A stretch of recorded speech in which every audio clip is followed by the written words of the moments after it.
ALTBAYS. ALTBAYS. ALTBAYS.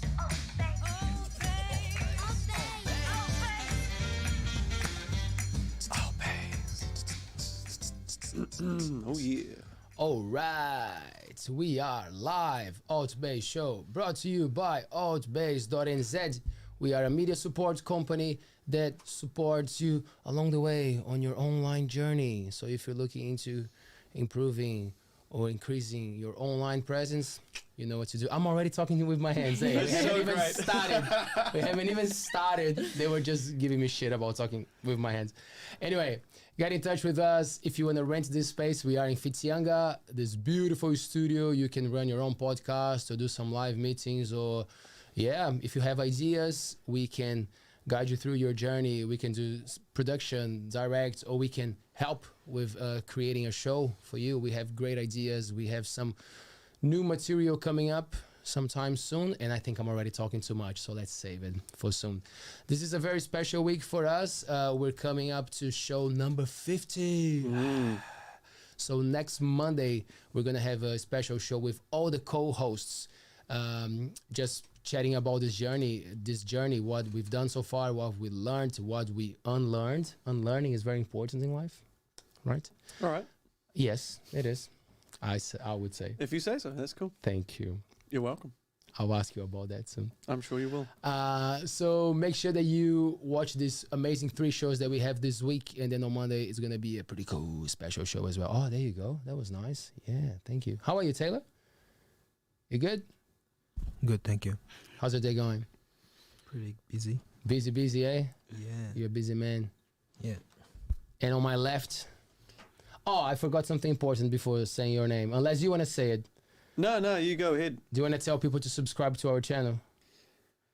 Please. If you would like to subscribe to our channel, if you would like to click the subscribe button, and I hear there's a bell button as well, if you try that. For notifications, yes. Subscribing is the best way to support ALTBAYS at the moment. Correct. It's the best thing you can do. It networks, it connects, it gives you more opportunities to absorb some local knowledge, some cool stories. So yeah, subscribe. And who are you? My name is Fabian Roberts. Hi, Fabian Roberts. I am 30 years old.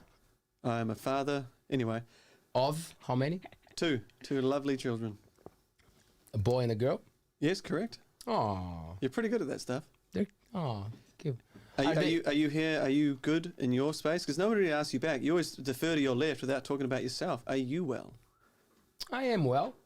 Yeah, there's a lot of work going on because I'm still working my full-time job, and then we come to the studio, and there's a lot of things to do. And that's the cool, and I think that's the parts that I'm paying attention so it doesn't get overwhelming. There are so many things to do that sometimes I sit here and I do nothing. And I'm like, wait, how, where, what? So to-do lists and all these things, they're helping me along the journey, because sometimes I just know how many things I have to do. You're eating well? Yeah, so this is the good thing. I'm eating well and I'm sleeping well, which is, for me, it's very important. So I'm managing to get my at least 7 hours sleep, sometimes 6 hours and a half, but I'm happy always with 7 or 8 hours, and I'm getting that. Nice. I'm not exercising as much, though, I have to admit. I have to admit, I've noticed. Yeah. It's Thank you. it's good. You're a bit thin before. Now you're actually looking healthy. Oh, yeah? Yeah. I'm looking healthy now. Yeah. You're finally full of colour. Thank you. You're getting red in the cheeks when you walk upstairs. It's great. I think it's just the LED behind me that is red and it's getting you confused. Fabian Roberts, have you ever had a coach in your life that represented a lot for you when you were a child, when you were a teenager? Oh, like a coach or a mentor? Yes. I had a teacher, Jason Robertson of St. John's College, Hamilton. And he was cool. He's funny, down to earth. He's my year 10 soccer coach, football, for those that don't know soccer. And he was clever, funny, down to earth, and he made me want to become a teacher. Oh. It was years later I got into the music world. But yeah, I was going to be a PE teacher. Very hard to believe. Fantastic. Yeah. There you go. The reason why I asked you is because tonight we have here with us, I want to say your name right because I think I say it wrong on the story, Grace CATER. Perfect. Grace CATER. There we go. And who's Grace CATER? Oh, there you are. Hello. Hi, Grace. Welcome.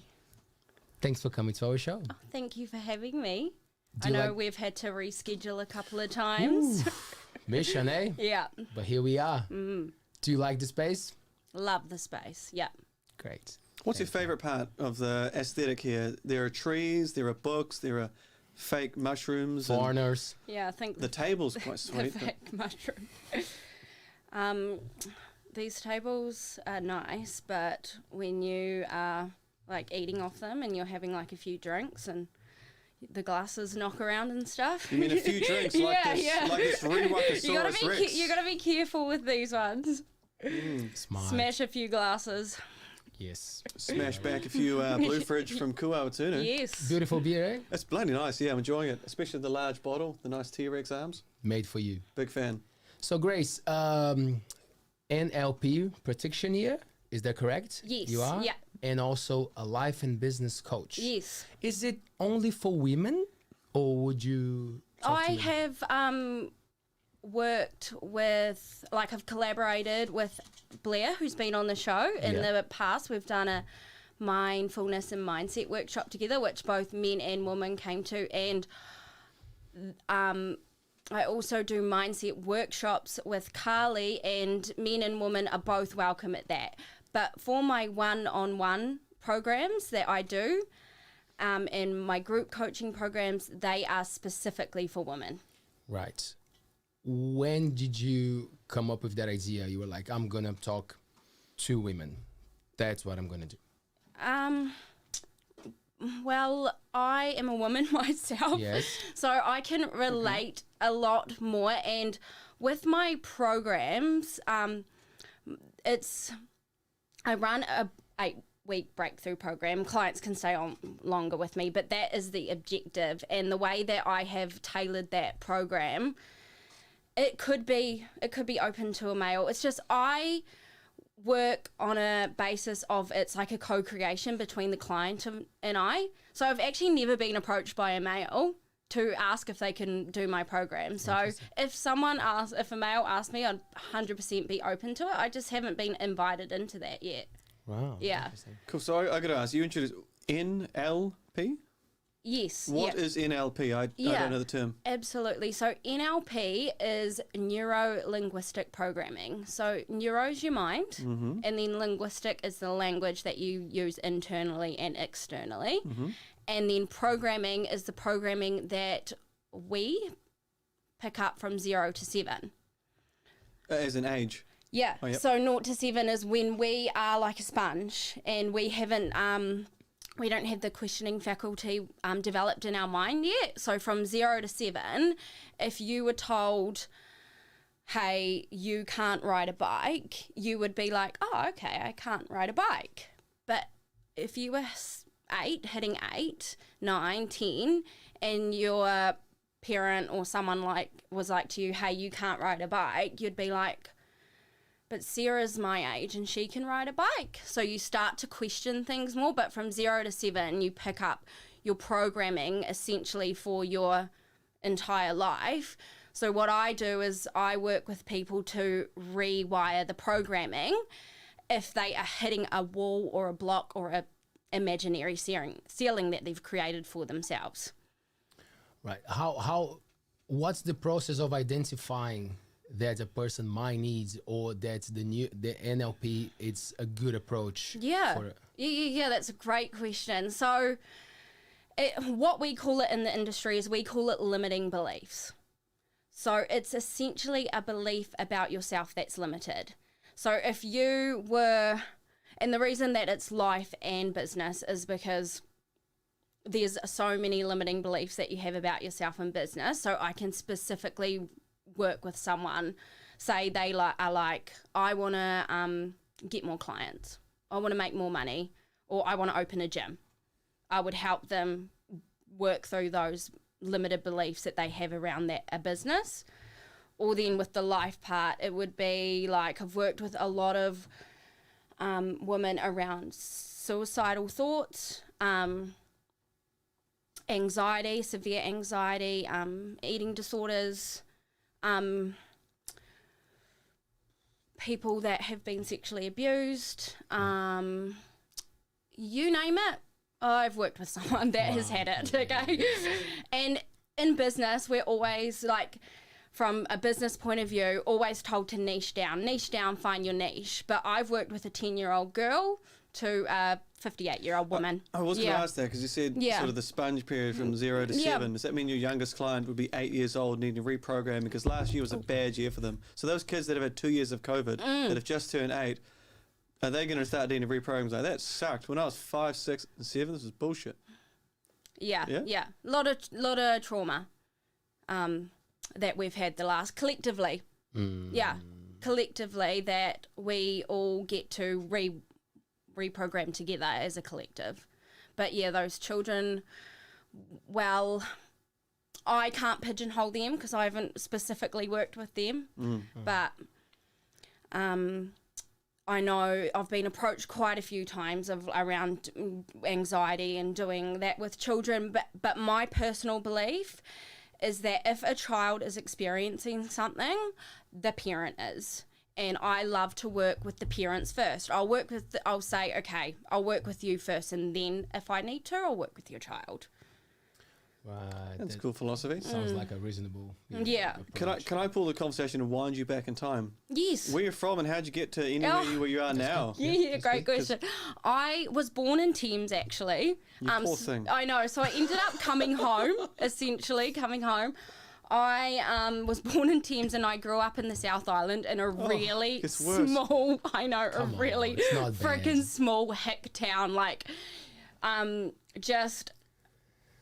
tiny town. And then You've got to name the town now. So Lawrence. We can, So I grew up in Lawrence. Jeez. And not many opportunities there.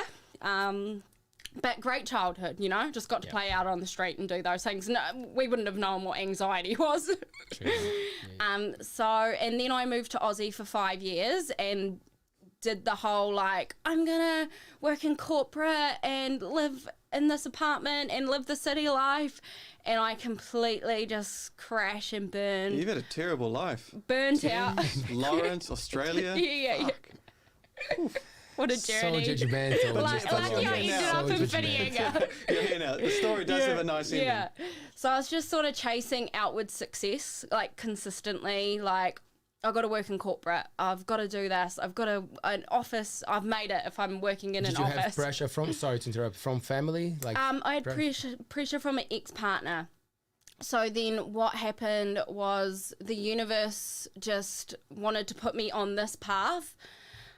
So we had like a really terrible breakup, thought like I was going to die at one stage. It was very dramatic. I was very dramatic at the time.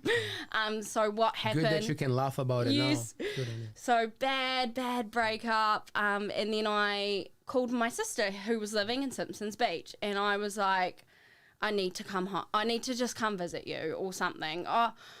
Can't quite remember. I was actually fell pregnant and I had an abortion, and I was like, I just need someone that isn't my partner at the time. I just need to be around someone who loves me unconditionally.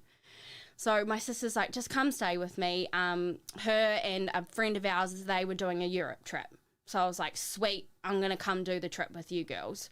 So we did, Spain, Morocco, Scotland, and that was good. And then went back to Simpsons Beach, and I just was like, something is telling me I need to stay here. Was it the fact that you weren't in Lawrence anymore? Yeah, yes, 1000%. So I was like, I had a job interview in Auckland, and I had one here at NZ Windows. So good. And I shout out to NZ Windows. I took the job at NZ Windows and then sort of started my healing journey. And I never thought that I would end up, didn't start that healing journey to be like, I'm going to be a life coach. That was not my intention. I'm going to clean windows and minds. Yeah.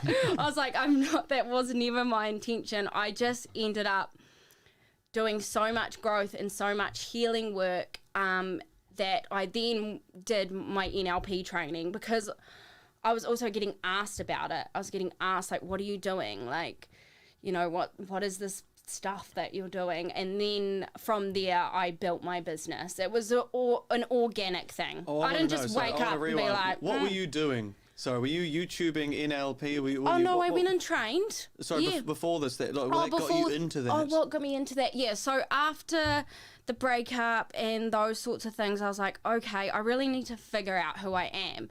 So my really good friend was also getting into personal development, and she had started a business at the time, and her business is doing amazing, and she's helped What's her thousands. name? Yeah. Bryony from Untapped. She's great. Yeah, Brian. So she actually messaged me and she was like, hey, I'm doing, do you want to do one of my courses? And it was around like values finder and around limiting beliefs. And I was like, shit, yeah, mate, I'll fucking do anything at this stage. Like, I just don't want to feel the way I have been feeling.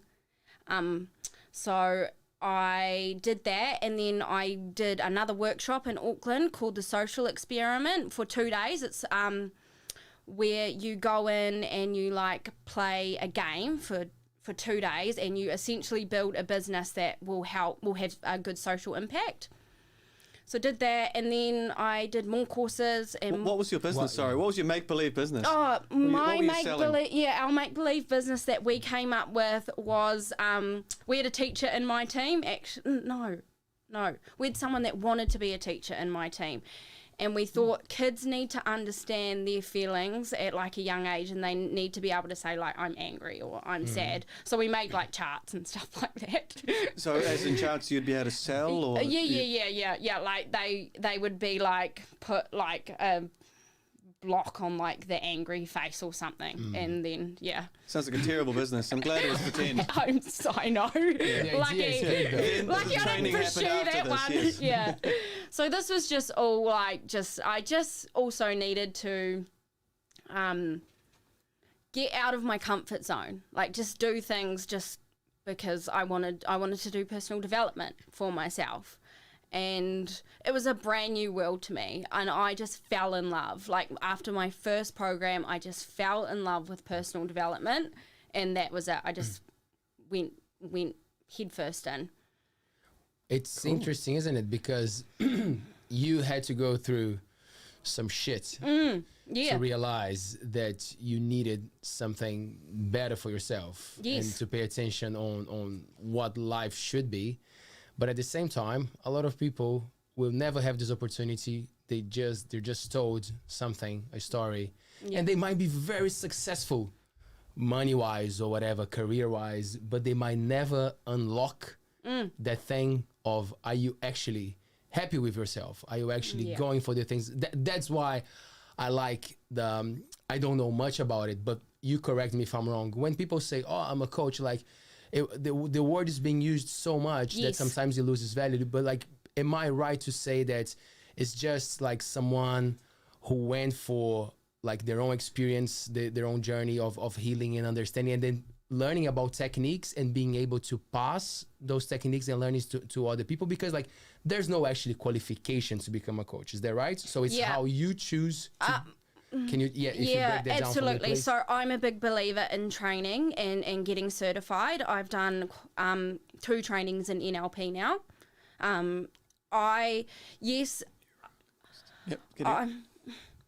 Neuro-linguistic. I think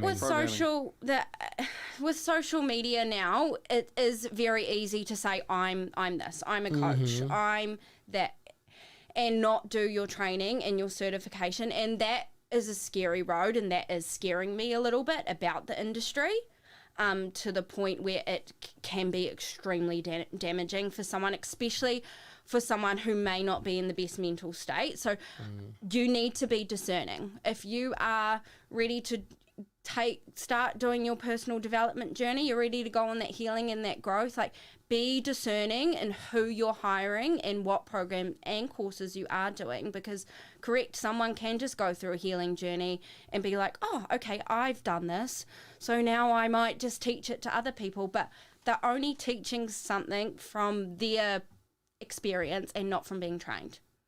Does that answer the question? Yeah, Just went. And he's a teacher. He's very polite. Yeah. Oh, yes, I'll raise the hand, Yeah. absolutely. For those of you listening on Apple Podcasts, on Spotify, and all the other audio-based platforms, Podcast Addict, my favourite, I raised my hand politely because it was such a nice speech, and I didn't want to interrupt rudely.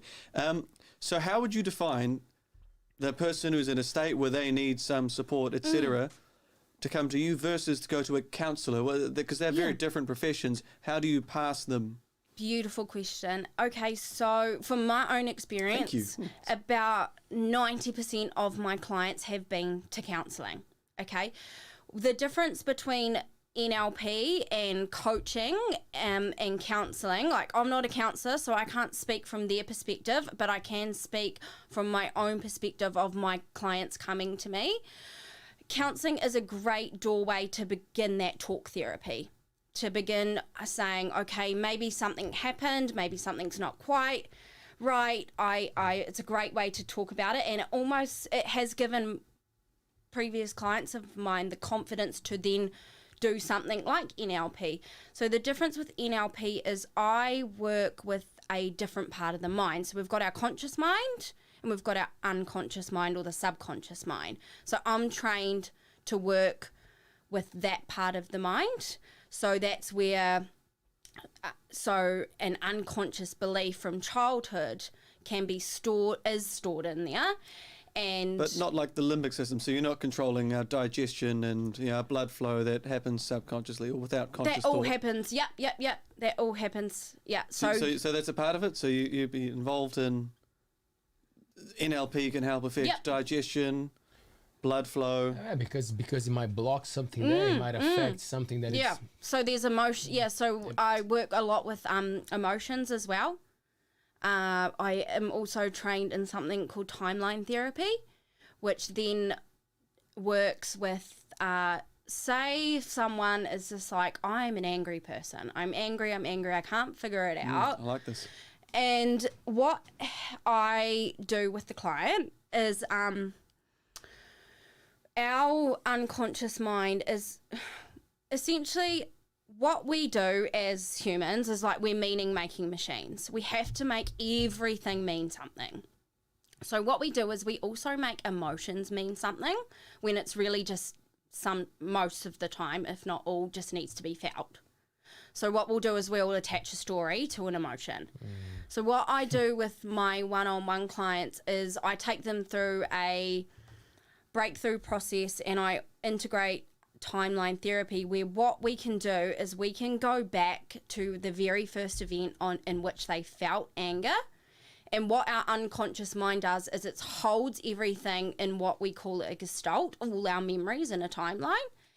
And what we can do with timeline therapy is I can go take you back to the very first time you felt anger, and you get to see it, and then you get to process the meaning and remove that, and then you just get to see the emotion for what it actually is, because your unconscious mind stores everything. It's a computer. So my conscious mind is firing right now Yes. with imaginations and images. So it's either you're sitting there with a clipboard and they're lying on a lie-low facing away from you, or you're underwater with like a bucket over your head and little things on your head and a microphone and you're speaking in a completely dark room for 6 days or something. Yeah. So what should I be imagining? Because this is great. It's actually quite a short process. People think it's going to take ages and they're really scared and they're like, I don't know what it is. And I'm like, of course you don't know what it is. It's your unconscious mind.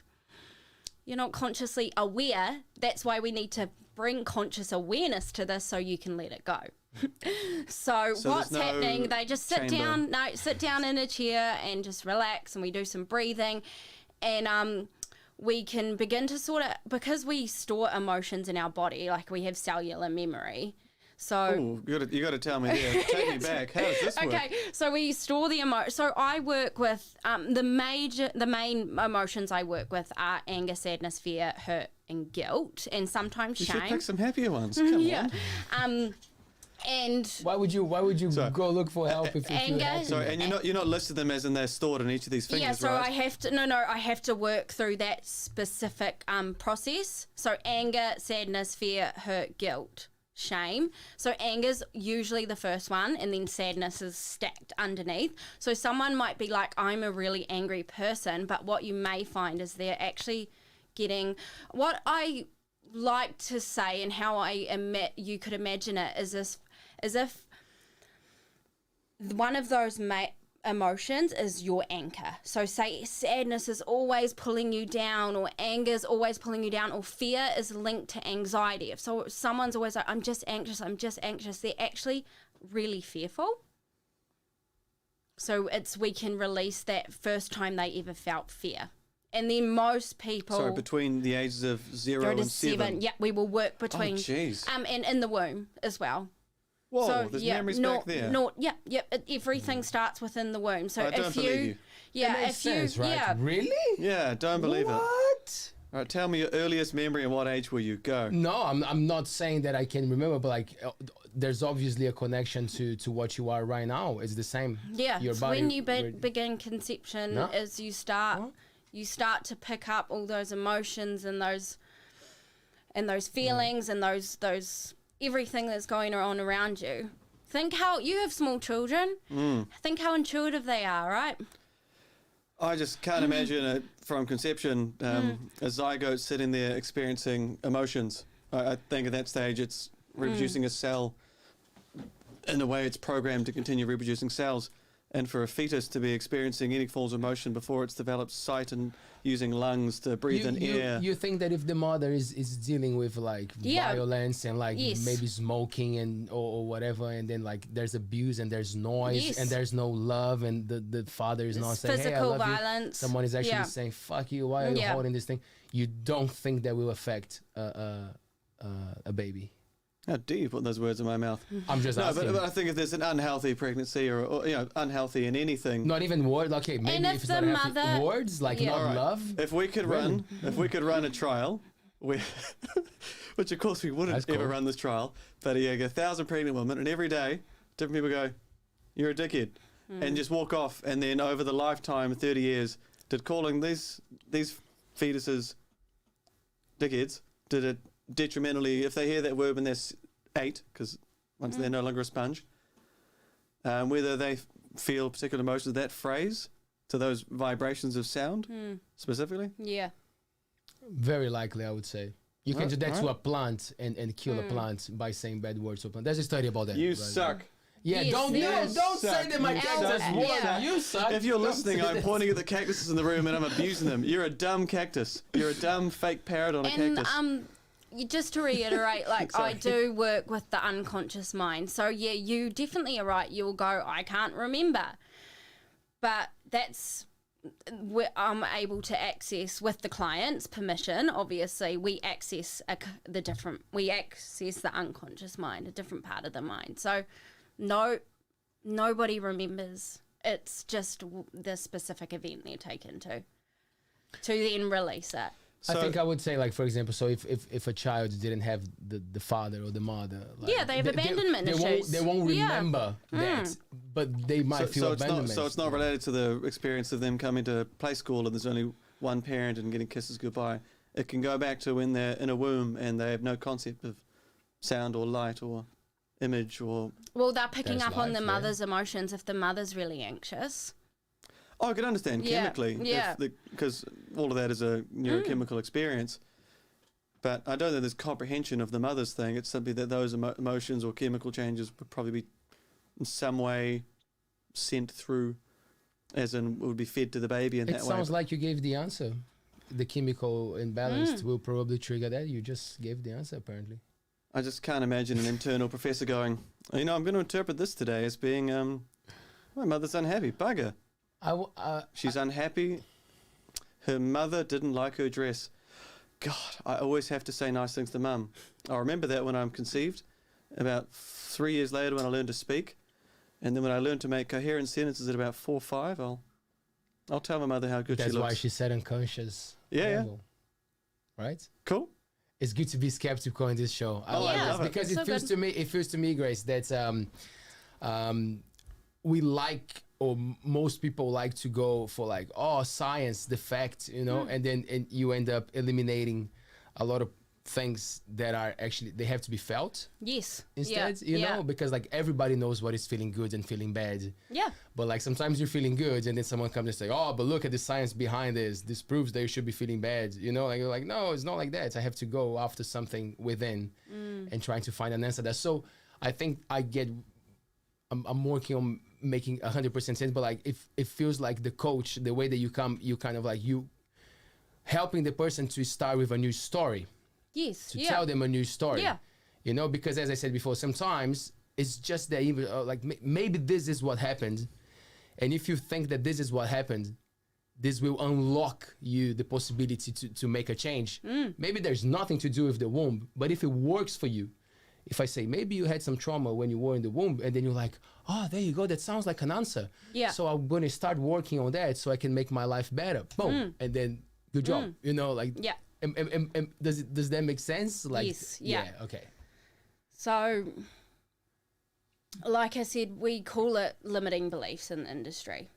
We call it a limited belief. And the difference, like we were talking about counselling and NLP, is the difference is if the person wants to, if talk therapy isn't working for them, there are different options. They essentially, they need to work on a deeper level. They need to work with their unconscious mind, because our brain stores trauma in the same way. There is no trauma stick. Like, trauma can be, yes, a war, or it can be like your parent. Oh, One strike one. For there those we go. listening, that was a mic bump. Your parent chucking you out in the swimming pool and you having to swim back. Like, that's still traumatic. So, How was your journey? How was your process when you started to look back in your life and pay attention to things that maybe traumatized you or it was not? Sorry, did you say you knew someone that was starting it or that doing this sort of business? So did you go as a client initially? Yeah. Started off as a client. And that was your friend's business? Yeah. Okay. Yeah. How was that experience? It was great. It was great. It was like eye-opening. Like I said, it was around beliefs and a values discovery. And just even learning values. I think I was 26 when I did that first course. So 5 years ago now. And just not even knowing that I didn't have my own set of values was very eye-opening to me. And just even that was a breakthrough on its own. And understanding that, okay, when we create values, then that's like a stepping stone into like what I actually might want to do next, instead of just like going through life blind. Did you talk to your family when you were healing and doing the work yourself? Was it part of your journey to go and communicate with family, or it's something that you did for yourself? Did it all for myself. Yeah, my family is an interesting one. We're definitely a very dysfunctional family. Shout out to the dysfunctional family. And I was about 26, 25 years old when I learnt, oh shit, most families are dysfunctional. So I held a lot of shame up until I was about 25, 26, around. Shame was the last one of your list, yeah? Yeah. So does that mean you were stacked on top and anchored to that? Fear was my anchor, actually. Yep, I realised after I released Fear and Timeline, so I had a huge fear around, like, not saying no. Like, it got me into some really tricky situations where I was, like, a chronic people pleaser. It was horrific. I couldn't say no to anyone or anything, and it got to the point where there was sometimes in my life where I needed to say no or use my voice or be able to speak my mind. I'd just be one of those girls that was like, oh, you just decide. You just decide. Don't worry about it. It's fine. Like, I couldn't even decide where to go for fucking dinner. It was ridiculous. Language, my goodness. She's good. She's good. NLP.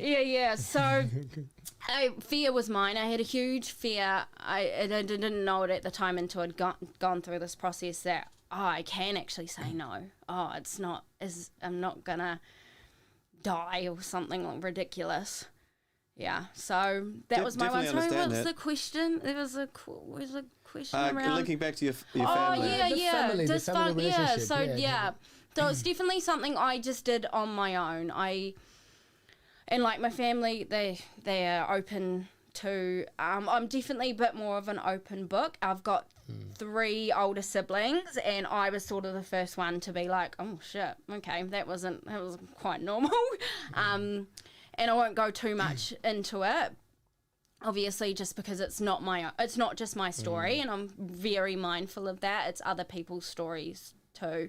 But as I was going through my personal development journey, I learned I grew up in a very unsafe, volatile environment, and that then created those limiting beliefs around myself of like, I don't know how to speak up, I don't know how to use my voice, I don't know what I want to do, I don't know who I am, those sorts of things.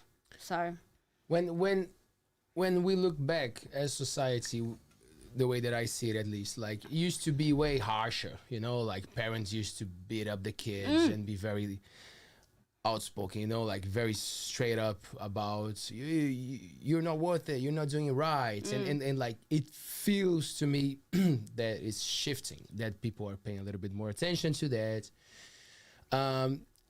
However, I don't know, at the same time, life is way harder.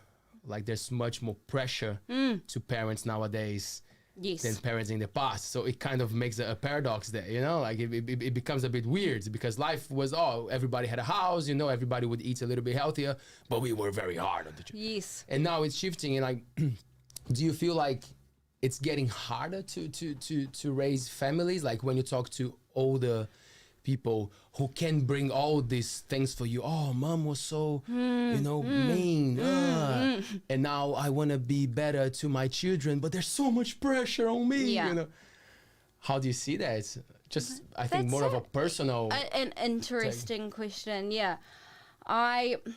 first of all, we don't sit in one-to-one or in a mindset workshop and think, oh, let's just sit here and judge your parents. It's their fault. No, we're not here to blame and shame and guilt anyone at all, because that just creates more of the same cycle. You get nothing done. Yeah, we're here to break cycles. We're here to break cycles, and then remake new cycles. So with that, yes, it may have got to, you know, this particular person, but what you'll find is a lot of trauma is generational. So it's just got to the point where that person, like, they can't hold it anymore and they need to release some of it, pretty much. And in a beautiful, we can look at it as either a very negative, like, fuck, they've had to pay for personal development, they've had to do all these courses, or they get to take responsibility and they get to do some healing, not only for themselves, but, you know, for the lineage. Right. Yeah, that's an interesting thing. So people taking a course, say in the adult years, the feedback they might receive from when they've gone through the course and their whānau see them again, or whether they are nicer to be around or happier generally to be around or stronger, or whether some of your clients feel like, you know what, I've learnt so much, they just bail out of town. Like the reactions from the people around them must be very varying for you. Yeah. Do they contact, like, people who take courses come back to you and say 3 months, 6 months, how they're going, how they're tracking? Yeah, absolutely. I love to keep in contact with as many of my clients as possible. A lot of work I do one-on-one is boundaries work. Is boundaries around, especially with women, and this people-pleasing wound that needs to be healed. And just being able to use their voice, say no, and come from like a more empowered place rather than this like rescuing, fixing sort of hero archetype, I like to call it, which isn't really serving anyone, because there's a big difference between people pleasing and being kind and coming from a genuine place. So a lot of work, that was a bit of a segue from your question. I do a lot of boundaries, especially with family. They are the ones that we need to set the most boundaries with, and the paradox of that is it's the most challenging. But relationships, they're here to be our teachers, and we're here to both learn from each other. And one family member might start doing all this personal development and this personal growth. What I do find is they go, and I did this as well when I first started, is you need to do this course, you need to do this, I did this and now I'm happy and blah, blah, blah. And they're like, whoa, buddy, calm down. And it can happen in couples as well. Like, one couple can go and do all the personal development. They'll come back and they'll be like, you need to do some work, you know, blah, blah, blah. I learned that the challenging way, where I then went and wanted my siblings to do all this personal development, and they're like, just chill out, mate. And I was like, oh, fuck, okay. It'll be interesting to hear if anyone is currently watching this going, this sounds a bit stupid, I don't know why I've going that course. I was going there with the relationships because, as you said, it feels like the person has to get the call and go for themselves, right? Yeah, you need to choose. You need to go. Yeah. But however, but what I'm thinking is, like, for example, sometimes a woman is on a abusive relationship, and then she seeks that help, and then she empowers herself. She feels good.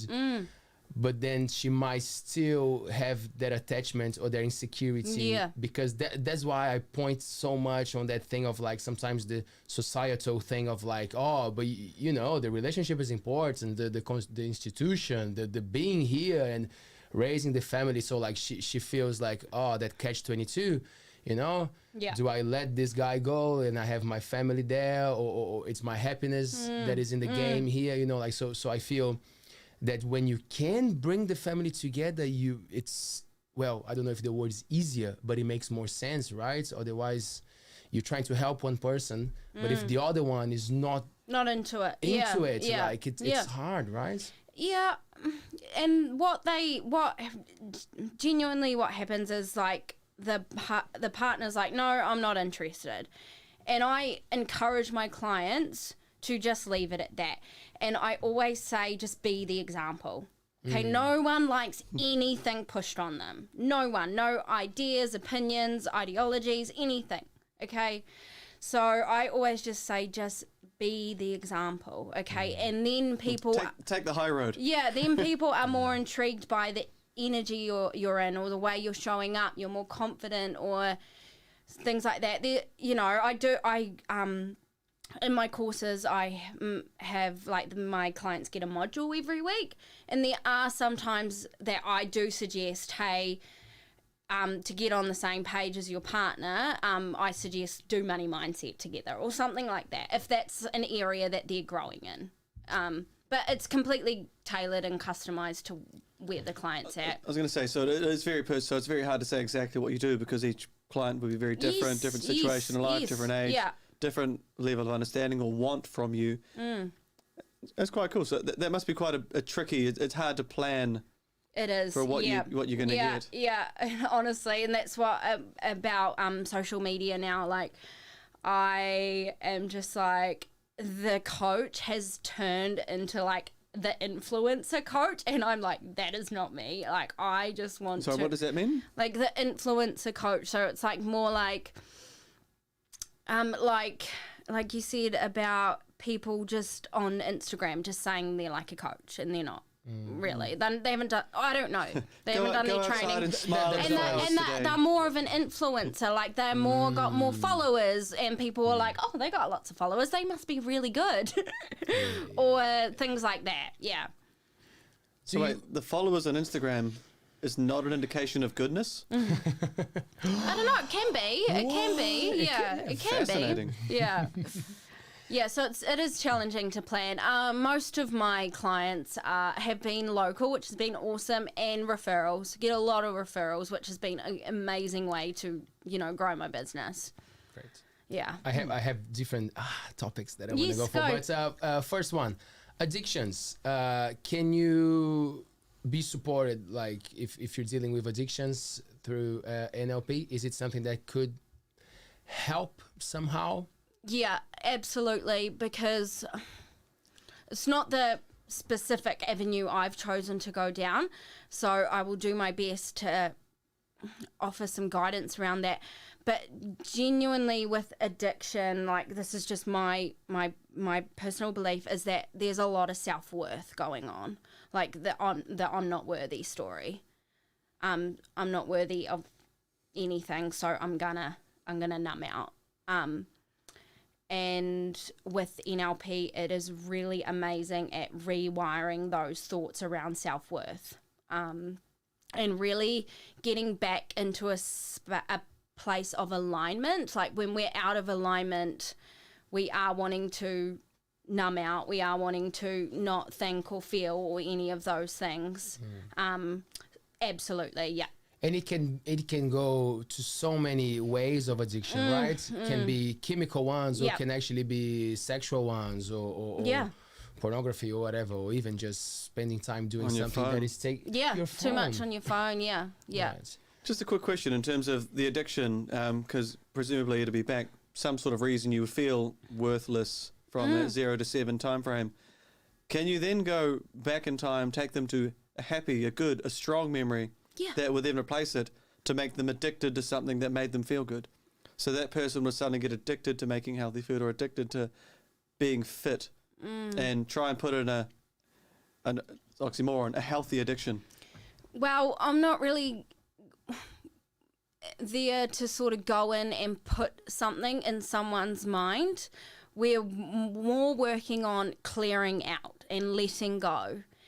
And then they can choose the beliefs that they want to then serve them. So if they decide, okay, they want to be healthy, then they can decide that. I can't actually be like, hey, think this thing. The only thing around that is when I was working with someone who had an eating disorder, I did hypnotherapy with them, a lot of hypnotherapy, and I did put in suggestions around, like when I would put them into a trance and then I would do the scripts, I would put in suggestions around them feeling hungry. You're going to wake up and you're going to feel hungry because their eating disorder was verging on anorexia. So that's something that I have worked with, and that took a lot of hypnotherapy, a lot of work, a lot of NLP timeline and those things. It wasn't just like lay them down, read a script, and they were sweet. So, like a lot of time is in 8 hours, and they really haven't eaten in a long time. You're going to be hungry eventually if I keep Yes. doing this enough. Yeah. So that's the only time I really can go in and put suggestions. Like, I work with the client to then put suggestions of what they want, but I'm not going to go into someone's mind and be like, you're going to be healthy. All right, then just to And- jump on yeah. that bandwagon then. All right, so controversial figure in the world, but I enjoy most of his things, except for the sexual harassment one. As Elon Musk with the brain implant sort of thing.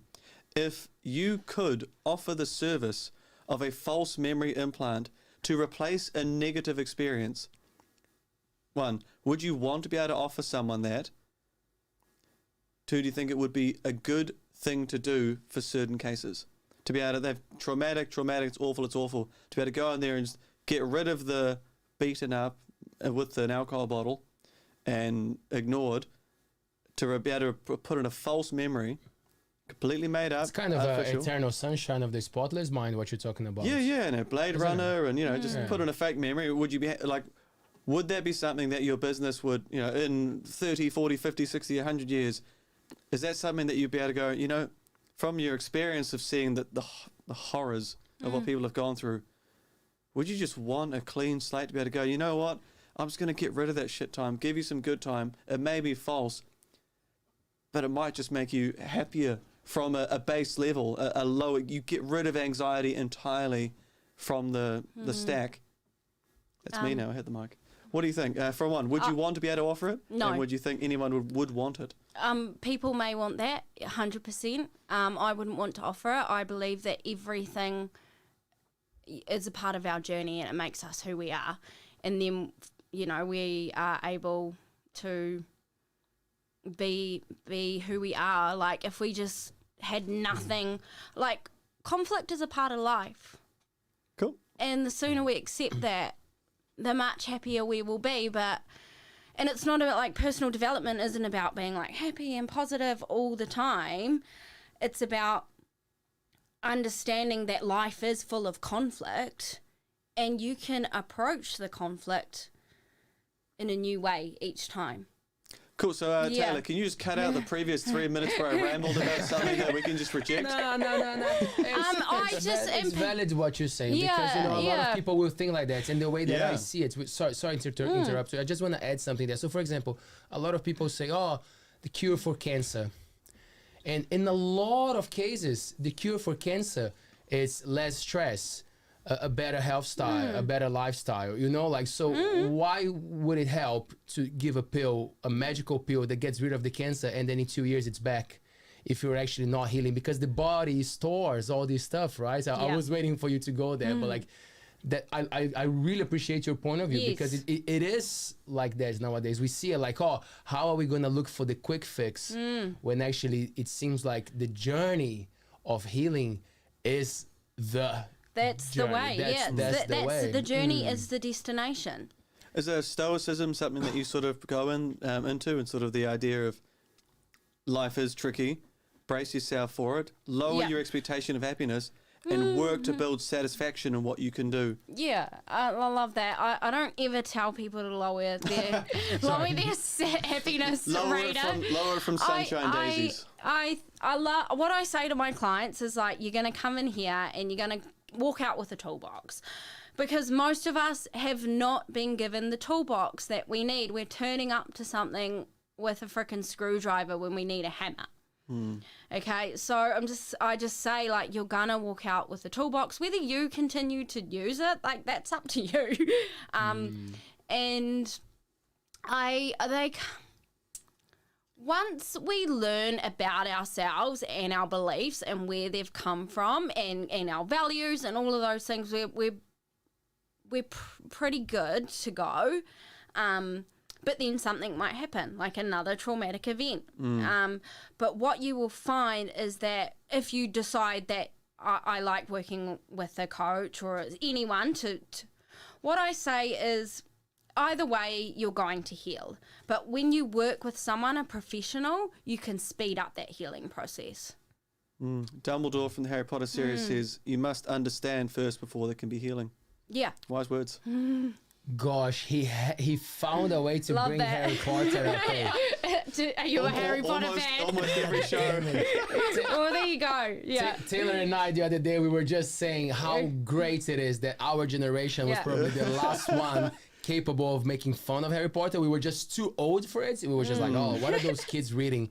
And then we have Fabian here now, 30 years old, bringing it up as I'm philosophy. 30 and I don't do Almost Harry every show Potter. now I've somehow slipped it in. damn it. I'll try and keep it up. Nothing against Harry Potter, okay? Yeah. Just someone says, I haven't read it and I'm not interested, but ask Fabian, he'll answer your question. Okay, I want to take a quick... I'm just gonna write that down. We'll bring it up later. I've got a penciled in thing. Okay, Continue. keep that. Relationships, when people say, oh, I keep attracting these assholes, by saying that, you keep attracting assholes, right?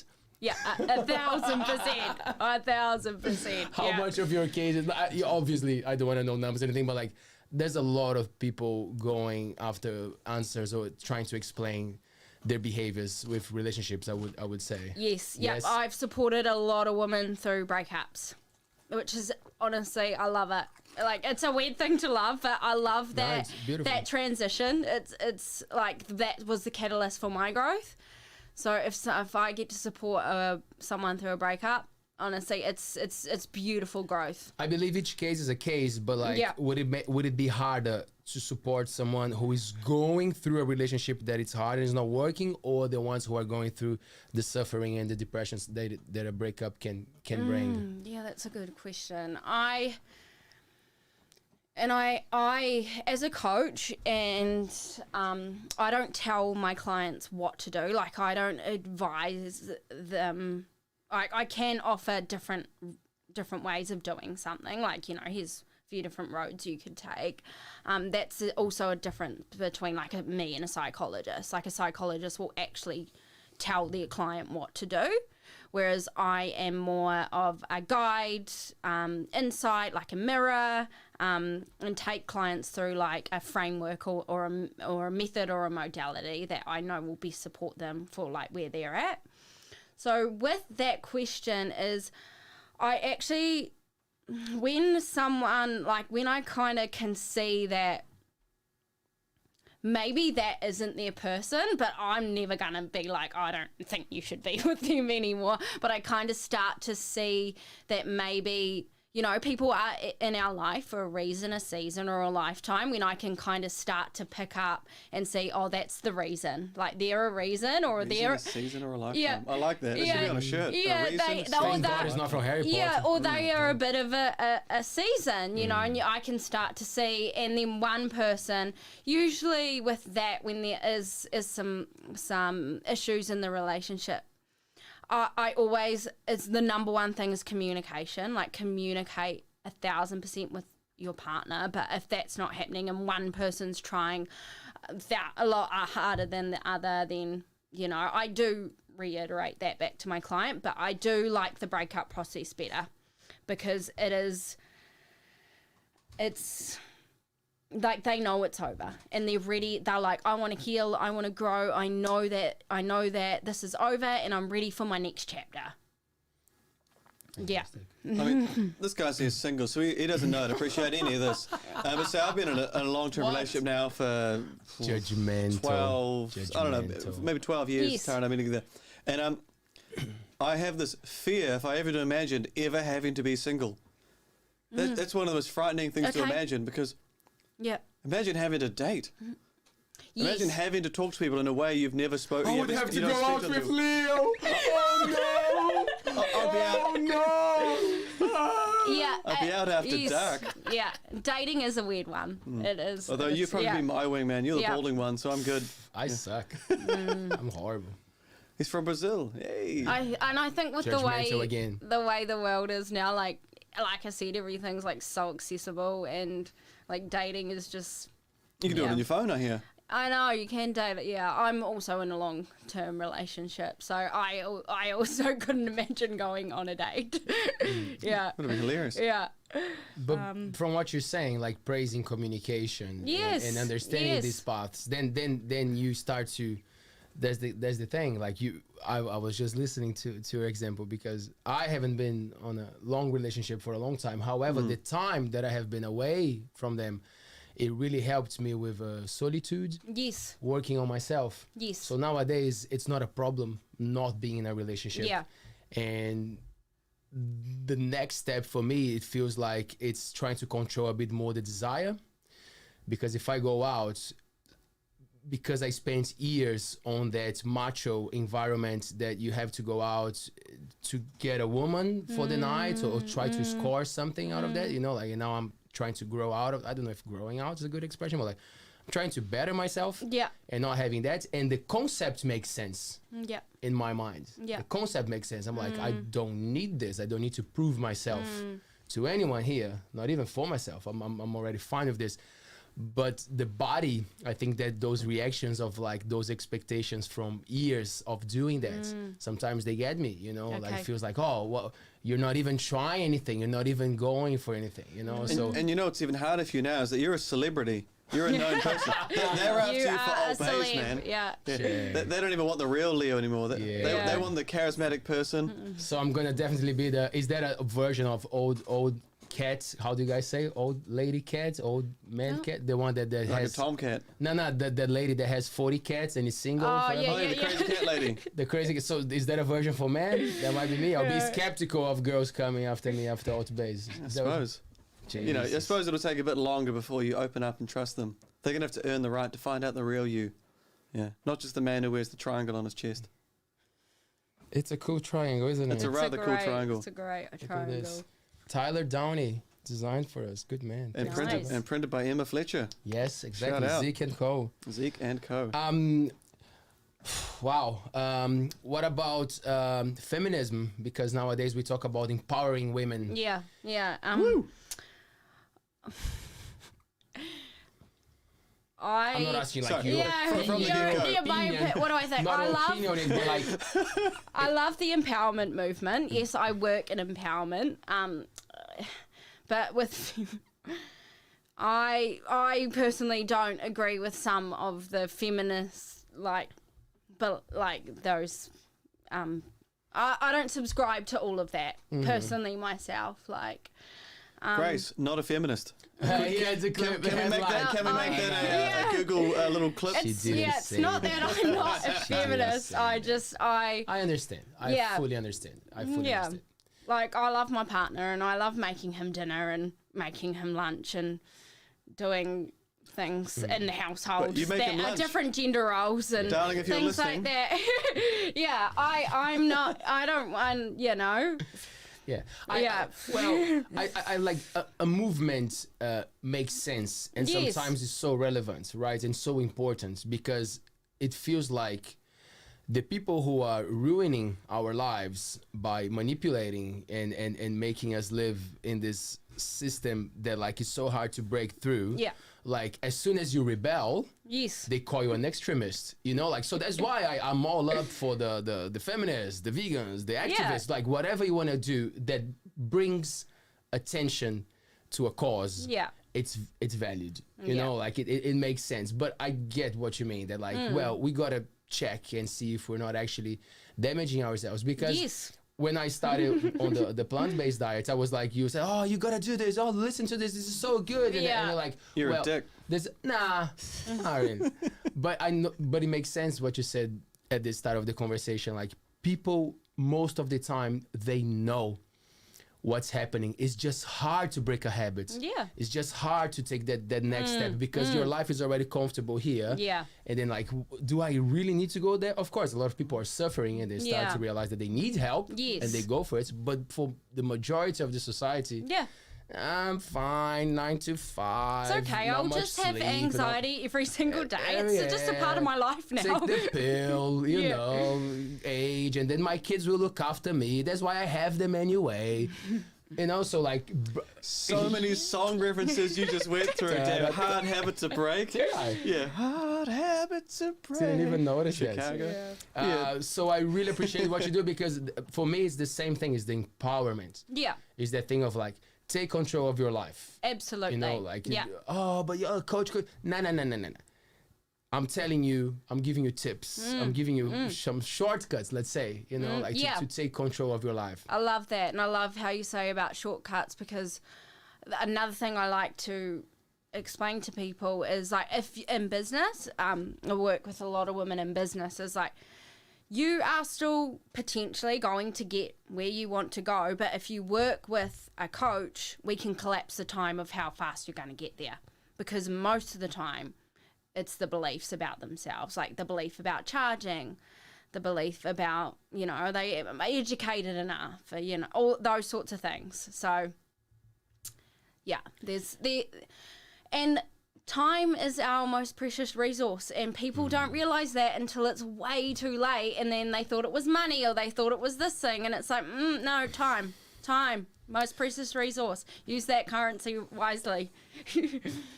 It feels like you want to say something. Yeah, I'm just the amount of songs called Time with that exact message. It's Pink Floyd, it's Alan Parsons. Yeah. Well, I don't know if we said it before, but Fabian is clearly a music teacher. Yes. So I'm trying not to hum. Speaking of teachers, a lot of the work that you do, I think you help people to. We mentioned unlearning. And I love this word. You mentioned unlearning. I mentioned unlearning. You did. Until I know what you mean, I'm going to pull myself. We were talking about it, and I said that in my view, unlearning things can be much harder than learning new things sometimes. Yeah. Is that anything from the way that we educate kids? I know that a lot of the education comes from home, obviously, but there's also a system all set up to tell us how education should be.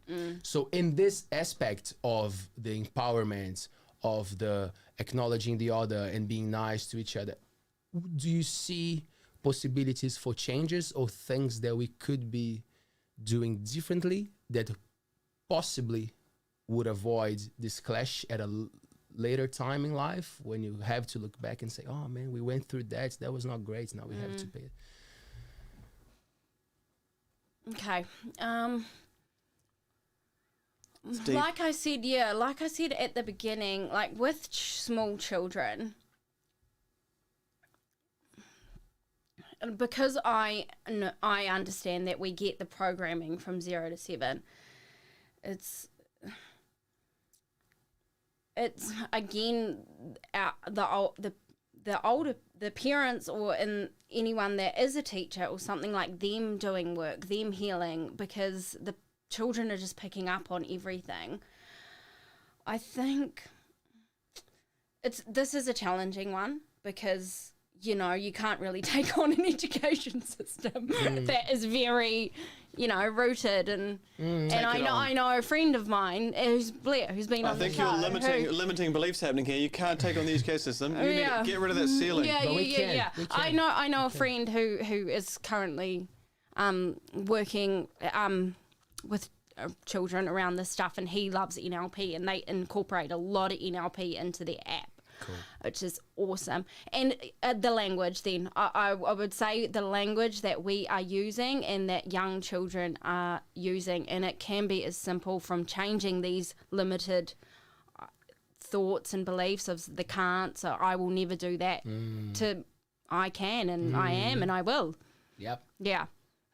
So it could be as simple as that with the words. And I get the language that we are taught and how to reframe something. So what is one of the most empowering tools to teach young children and to teach yourself as an adult is how to reframe something. So how to reframe something negative into a positive.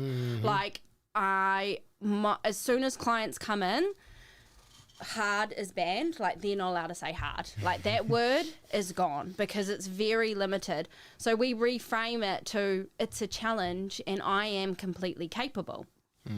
So even just the simple process of that there would create so much change if we were taught from a very young age how to reframe in our own mind, how to understand that we can actually use our own language and our own mind and our own thoughts to reframe something from negative to positive. That's really nice. It paid off so much. Your time thinking, fantastic. In terms of like teaching at NCA, the education system we have for senior students going towards the future, and there's a lot of change that happens where a lot of people in New Zealand, a lot of teachers don't set a deadline.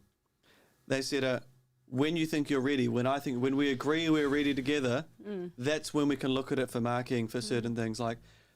How long do you want? Another 2 fortnights, and we'll work together that time. All right, when you're ready, we'll do that. Do you want me to look at it again, or do you want me to mark it again? Do you want me to look at it again? And that idea of, you're not ready yet. You're not ready to complete the work yet, but you will be soon. And it's always a process. But then the year runs out. Yep.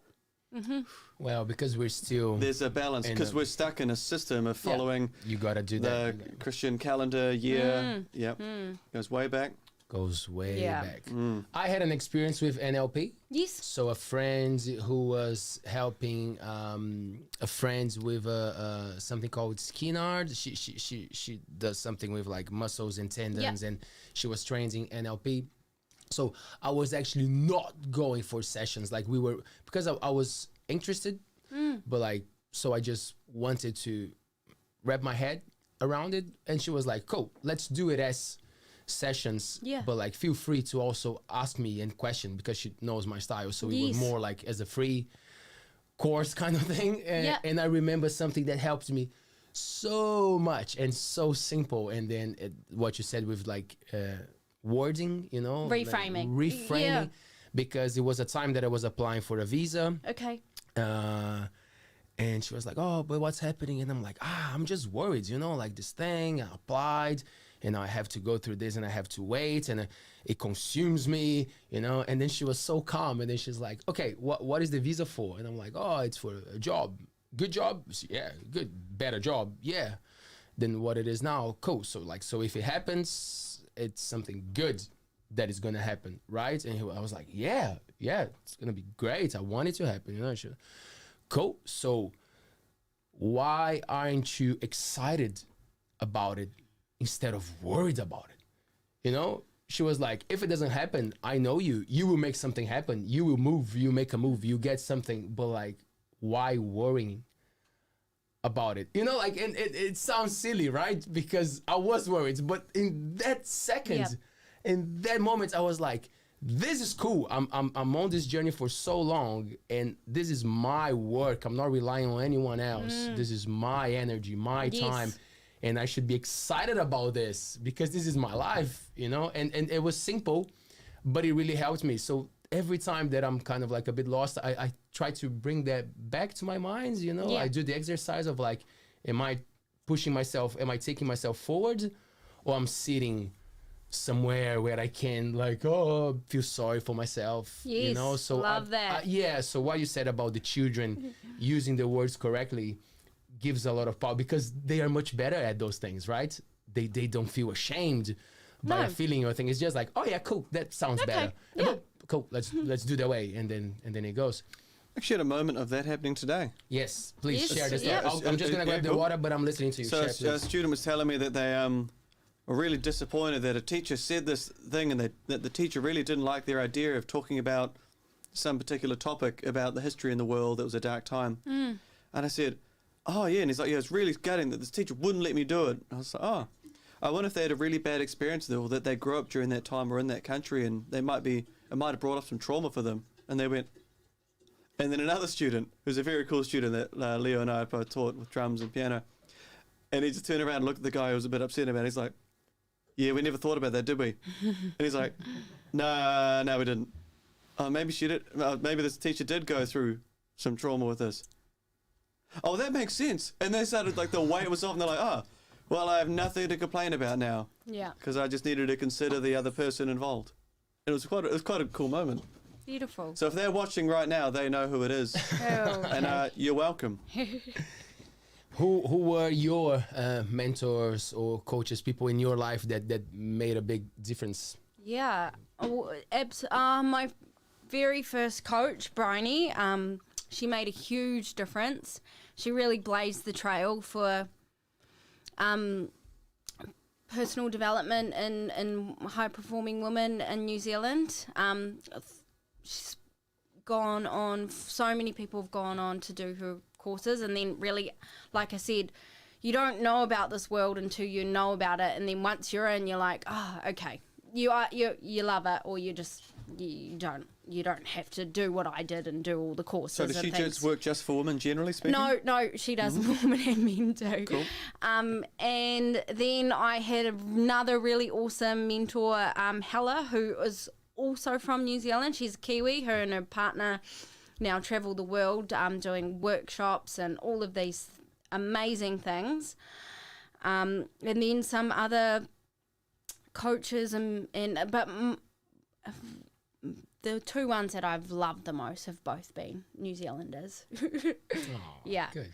Yeah, and Bryony was my friend, and then I found the other ones that I've worked with through social media. Oh, and the company that I trained in, they were amazing. Their values completely aligned with Which mine. company was that? It was Mindset Mastery NLP, and That'd be terrible to type into Google. They need to Yes, show up on it. I know. NLP.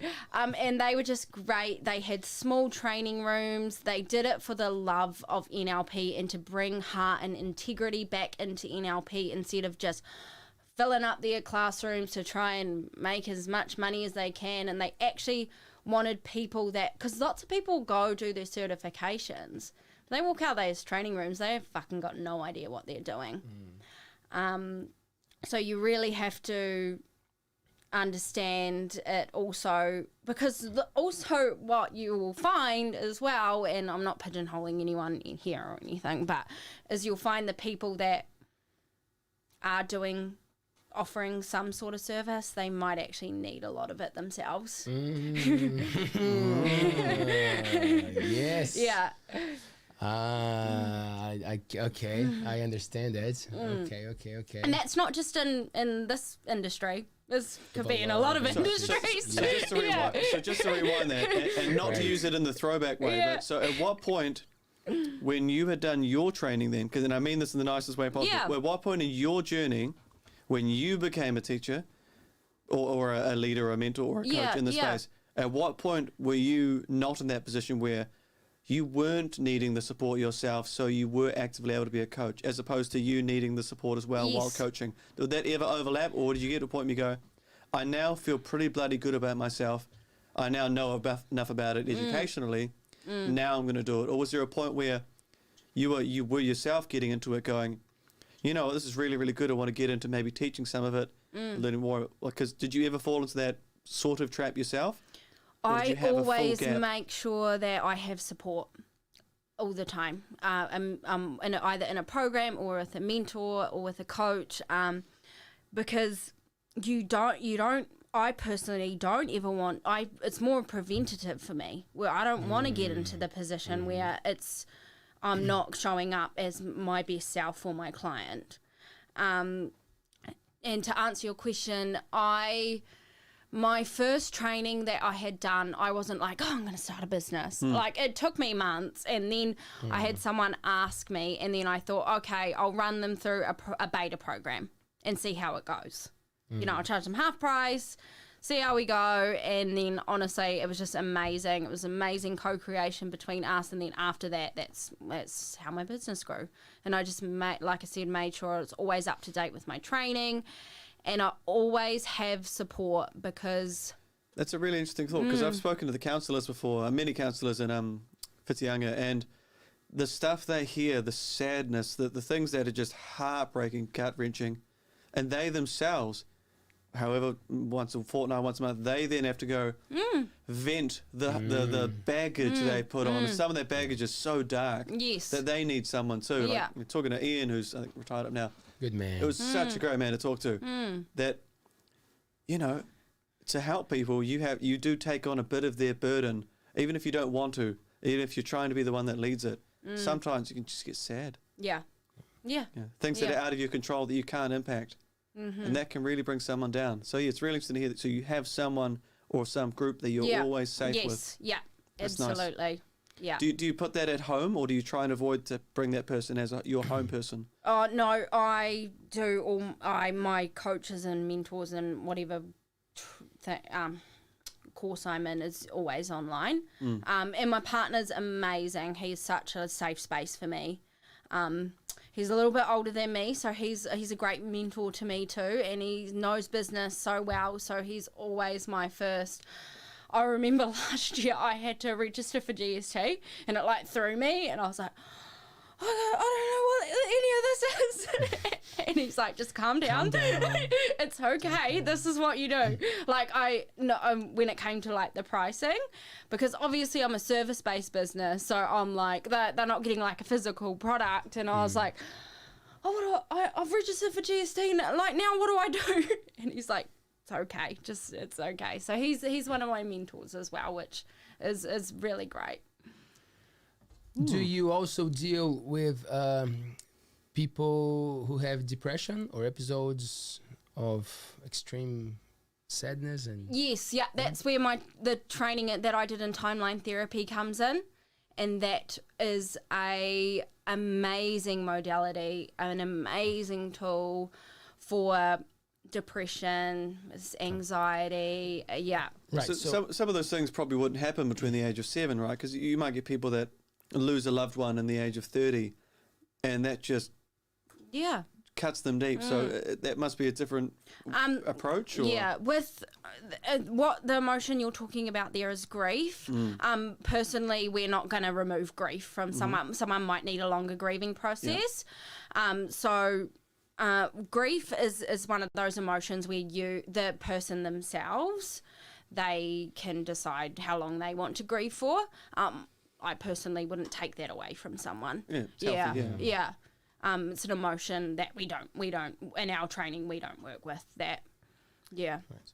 I asked about depression because the question actually goes to another place, but it relates to it. So it's a bit more about empathy that I want to ask you about. Okay. Because the thing is, people with depression, they know they have depression. The doctor tells them, and they have the support and they're dealing with it. But for the people around that person, usually the close ones or the family, sometimes it's hard to understand what's going through, and sometimes they don't even know how to support that person. Yes. I'm asking this, what I want to know is actually how, if there are tools or ways for the people around someone with depression to deal with it, because the reason why I'm bringing this up is when I had COVID maybe like 4 weeks ago, I was not feeling sick, but I experienced this sadness that I never had it before. Yeah. And I'm not calling myself mature, but like just toughen up, bro. Have a concrete pill. Did I do it right? Yeah, she'll be right, mate. She'll be right.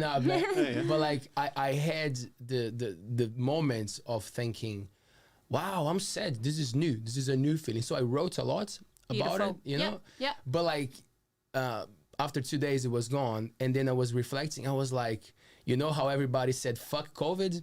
Fuck COVID. I wrote a big text saying, thanks, COVID. Because it didn't take my health away. Thank God, you know, like I'm all good.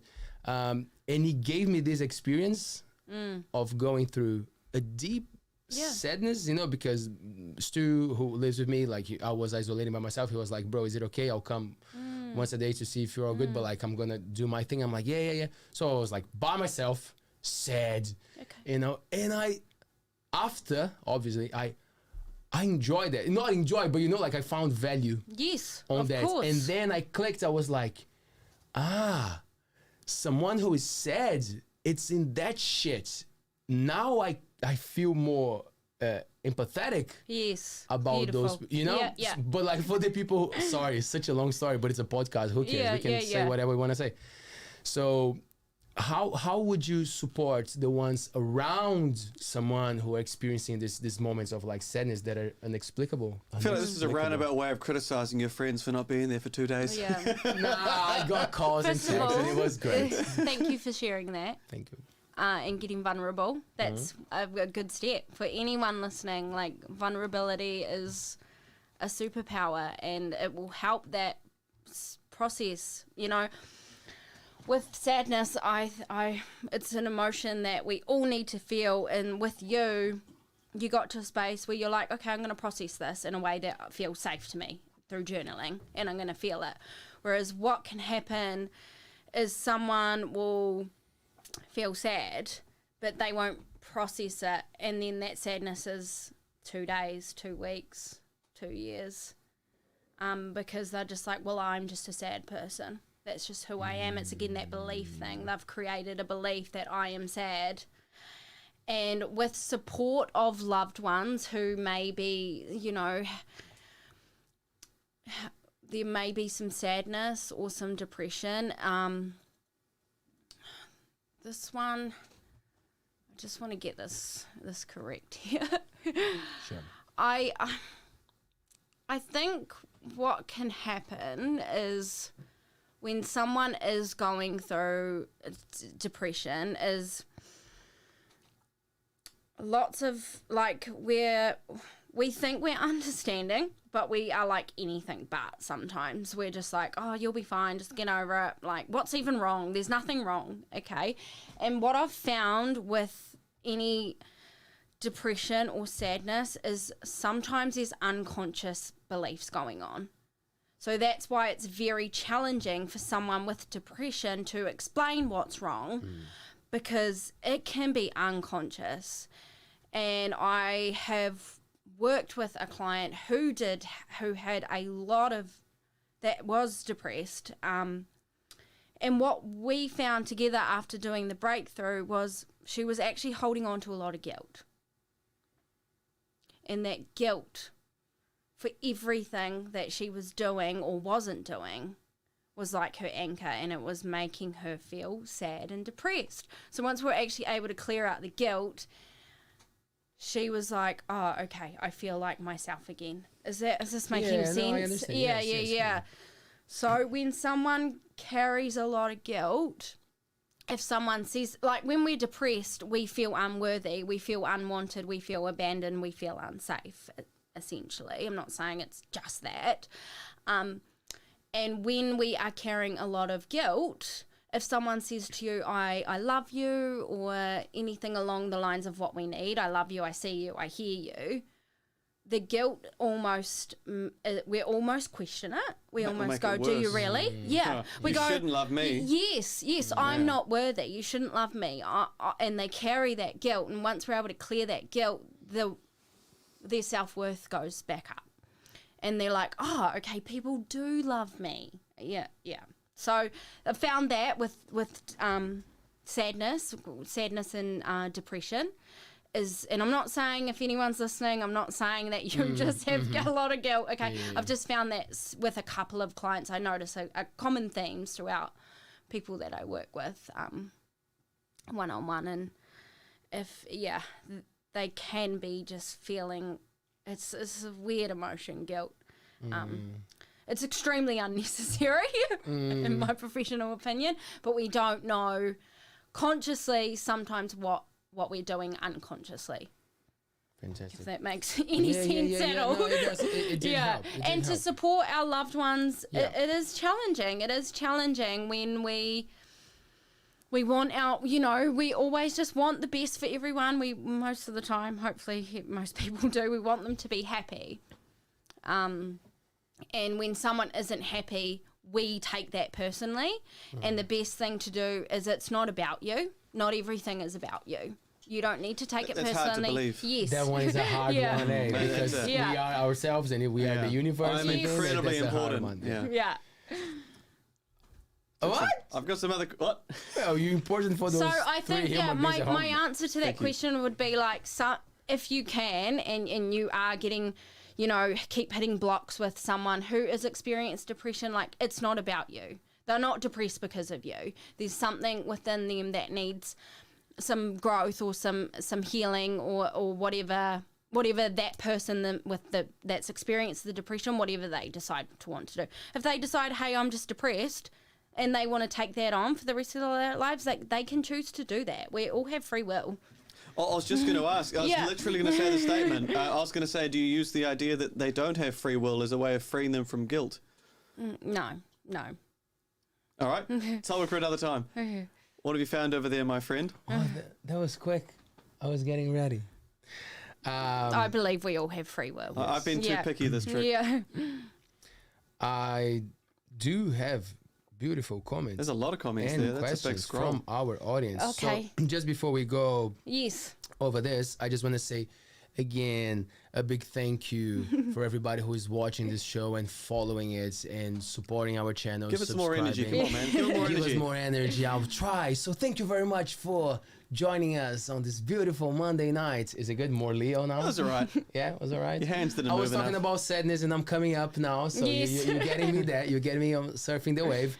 So anyway, I just want to say that this is a special show because we have a sponsor on our show tonight. Yeah, what? This is pretty cool. So I just want to give a big thank you to our friends from Slice Baby. And if you haven't had their pizzas yet, you're missing out. They have those amazing, epic sourdough base, and man, they're just delicious. So if you're coming to Whitianga, they are on number 23 Albert Street, Main Street, very close to our studio.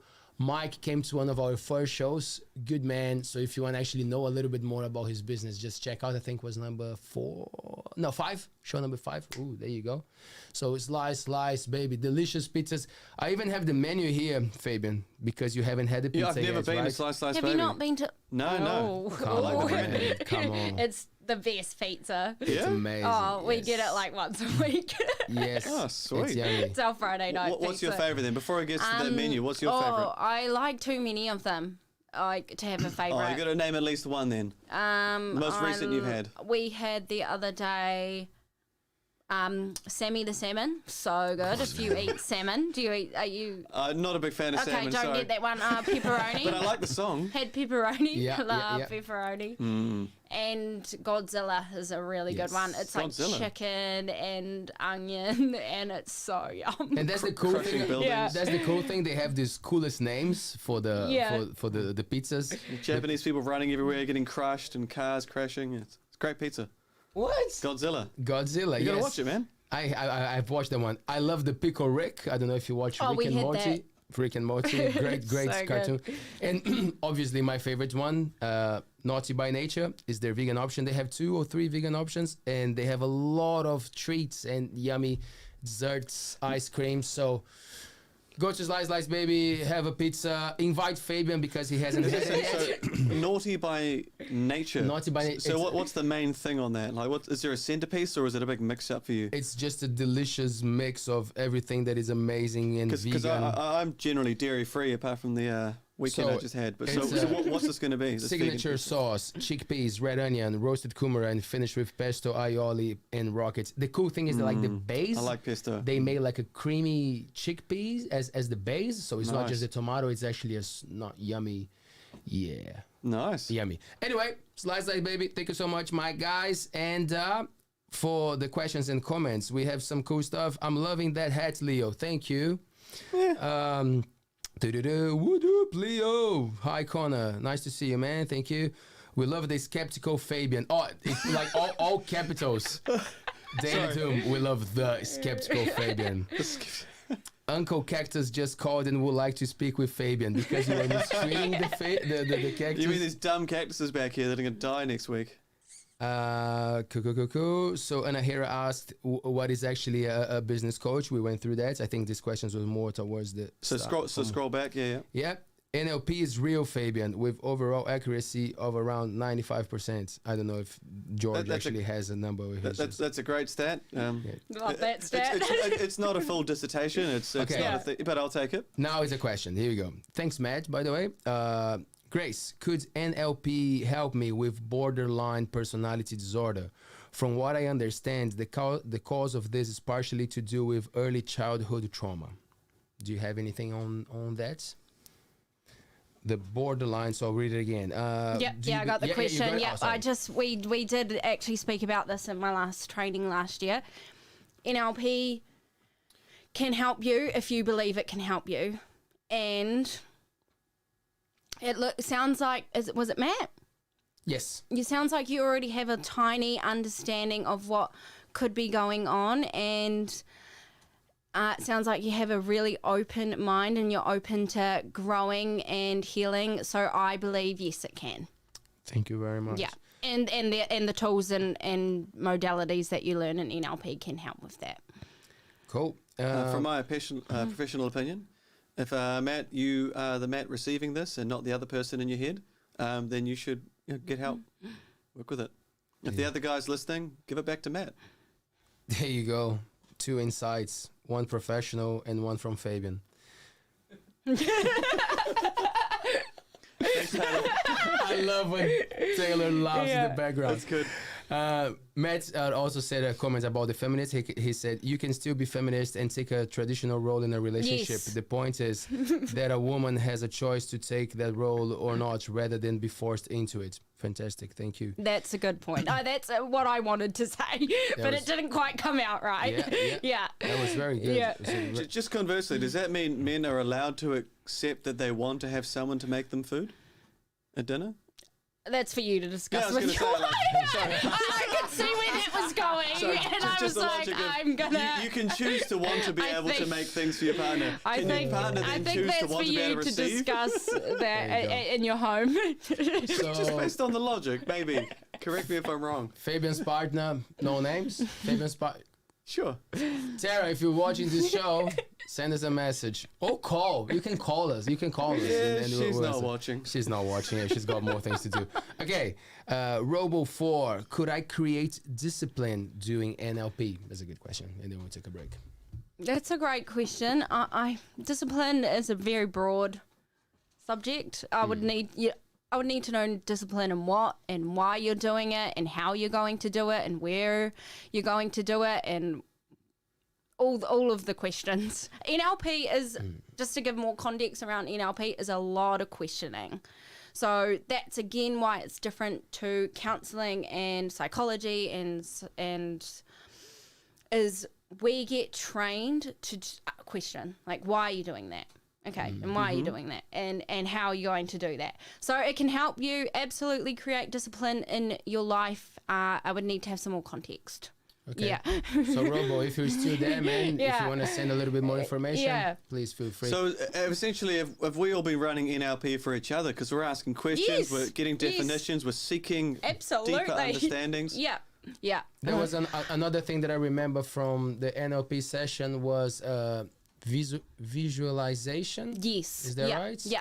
Can you take us through a little bit of that? Of course, we're not asking you to give us a session because you can pay for it if you want to, guys. But what does it mean? Yeah, so essentially what that means, because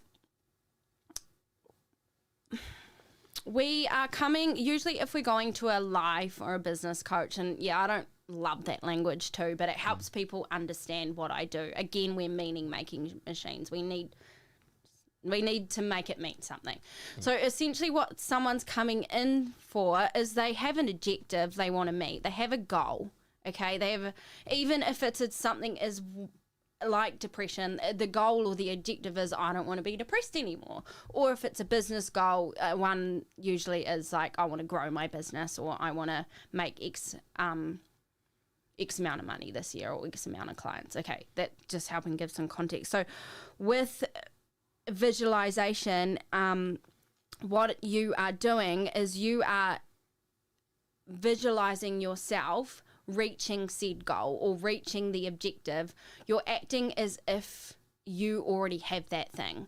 How, like, say if you're starting a business, like I can use myself as an example. So when I first started my business, I just had me, my phone, a laptop, and my training. So I had no clients, like nothing really. I had no followers on Instagram. So I used to visualize myself having a full roster of clients. I used to act as if I already had the thing. So you strutted around town like a boss going, Yes. yeah, and everyone's like, oh, Hello, sorry. Excuse me, I'm on a call. Excuse me, I'm busy. I'm helping people. I bet you had a headset, didn't you? And you just talked to yourself through your headset. I would imagine myself working with clients and like visualize what they would be like as well, because like I said, it's a co-creation between you and the client. It's you co-creating the next chapter for them, or them reaching the goal or letting go of what they need to let go of. And that's the beautiful thing I love about life and business coaching, is the co-creation you have with your client, rather than counselling or psychology or something, which are all needed. All these modalities are needed. Please, I'm not here to say that this one is better than the other. That's not my belief system, not at all. It's just that between coach and client, you get this amazing co-creation. You've talked a few times about this lovely thing that you have the tools. And you said right near the beginning that some people, you said most people, don't have the tools to be able to do X, Y, and Z and cope in certain ways. And you've said to yourself, since you've had this training, you've been able to set your own goals and your own visualization for yourself. Yeah. So is that a type of end product that if there were 1,000 NLP practitioners in New Zealand, that in 20 years you'd be able to say most people in New Zealand, because of 20 years of 1,000 people, are now able to visualize for themselves, organize for themselves, plan for themselves, because they then would have the toolkit? I was meant to say that you set your own goal. You visualize for yourself. You didn't go, I'm going to set this business. Help me visualize my own goal. You went, I'm going to visualize my own goal for myself, because you had the tools. Yes. Yeah. So do you envision a future where we can get, 25 Graces and Fitzyounger, and then in 20 years you're out of business and you sort of, well done, move on, new business? Yeah. Is the end goal to work yourself out of a job type thing? That hopefully people can sort themselves. Everyone can come to their own satisfaction. And they have their own, they have their own tools and resources and things like that. Absolutely. And I also think there's like many layers, and some people, we're all different. Some of us experience more trauma than other people, so there might be more layers to shared. Some of us have more things in our life happening, personally, me and my partner, we're both entrepreneurs. We both always have so much going on. Like when we catch up with someone, we're like, oh my gosh, all this stuff is happening. And then, you might see someone else who doesn't have so much going on because that's the path that they've chosen, and they're just happy just to cruise and things like that. So I would love for everybody to have the tools and have the toolbox. I don't know where I'll be in 20 years. I'm not too worried about that. Yeah, but there will always be space for support. Yes, there will always be something like a natural disaster or something that will get people Leo the pessimist. Yeah, and we love to Realist. talk from this is from a positive place. We love talking about ourselves. People love. When they first sign up, they're a little bit like, I don't really know what I'm in for, and then they're like, this is my favorite time of the week. When we get into it, we do the course together, and they're like like we love to share and talk about ourselves and share the insights from the last session and the breakthroughs that we're having, and to have someone in full support of that, it's just a space for magic, really. Yeah. And we don't want to take away the magic. Yes, we're finishing with magic. There's I a knew clip. it. There's a clip. We'll cut that Yeah. up. Fantastic. Mr. Roberts, would you like to ask any other questions before I ask Grace to tell us how to Well, find? that was really what I was going to say. That's my big question. Grace, what's the company name? Where are you? Who do we find? Where do you go? How should younger people approach you, or is it really the parents come? No, First I type can thing. talk to. I've worked with teenagers before. Oh, yeah, 10. The youngest I've worked with is 10. I've worked with teenagers. You know, right up until women in their 50s. So how do we find you? So my company name is my name. Yes, my partner laughed at me when I told him that. That's good, But I run different programs, so I couldn't call my business one of my programs. And you can just find me on social media. My name, Facebook, Instagram. Can you state it so we can make it into a solid clip for it? So just Oh, yes, sorry. Hi. nailing it. So, how you can find me, and if you think that you might be interested in NLP, doing a breakthrough, you can find me through Instagram, Facebook, and it's my name, Grace CATER. And what I do is I offer a free 30-minute discovery call to see if the program is a good fit and to see if it's what you want.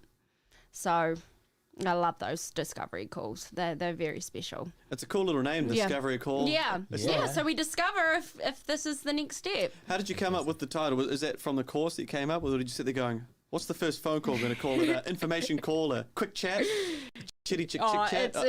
it's in the industry. They called that. Discovery Yeah. call. Yeah. I didn't vibe with consultation. It No. felt too professional Ooh. for me because I'm like, Yeah. I'm pretty chill. So. Ah, great. Yeah, and solid Instagram has all the information Yes, there. yeah, yeah. Sometimes you also run workshops for the Yes. people who are following you. It's a good way Yes, to yeah, stay yeah. tuned and see what's happening. Yeah, run mindset workshops in town. Yeah. Is there a business card or a sign I might see around town? Because I'm not online in pretty much any way. I actually don't have. I have had business cards designed, but I never got them printed. Social media, bro. But yeah, I was gonna say, if I just someone's feel. watching right now that wants to get involved, and- Yeah, they can email me as Yeah. well. We There can you put my email address in the show Absolutely. notes. Yes. Absolutely. So yeah, that's the thing. I thought if I get a business card, where's the first place they're gonna go? My social media. So I may as well just not have. Just take Yeah. them to social media. There you go. It works. Thank you very much, Grace. That was thank cool. you. Always learning. That's the thing with this show. We get to talk and we get to learn at the same time, which is Yeah. valuable. It's amazing. There's so many awesome people around. So I love that you're doing this. Thank you for doing this. Thank you. Thanks for coming. Mr. Roberts, thank you so much for being a skeptical, awesome, funny not co-host. I can only be myself here. And if funny not is my descriptor, then if you ever interview, it'll be Fabian Roberts, funny not. Man, I'll take it. you know that I love your sense of humor, right? Probably, yeah. And Well, you did invite me here, so if you didn't, it's really you need help because you need to get out of the cycle of bringing negative yeah. people into your life I that just know. make fun of your silly show I and your know. stupid cactuses. I know, and most of the time, you just confuses me. So that's good because I think that's great when you get someone confused. You actually doing good. So there you go. No, it's good to know, but I got no more thoughts. I've enjoyed the chat. Nice Thank talking you. to you, Grace. Thank you. And we are live every Monday, Wednesday, Friday at 7 p.m. I'm just going to give the whole thing for this week. So on Wednesday, we have the master, Ian Priest, fantastic photographer, has been all over with amazing stories. He's putting an exhibition with Mr. Roy Mata, who came here to our show, was one of our shows with most views. So Ian Priest has a lot of stories to tell. That's on Wednesday. And then on Friday, we have the pleasure to chat with Kathy Clowns. She's the owner Kathy. from Kathy, all about Nice. Fitzyounger personality. Fitzyounger personality is going to be a great chat. Subscribe to our channel. Make sure you check our ALTBAYS clips where we break down the interviews. And yeah, sleep tight. See you. Bye. See Thanks, you. Grace. Thank Ciao. you. Thank you.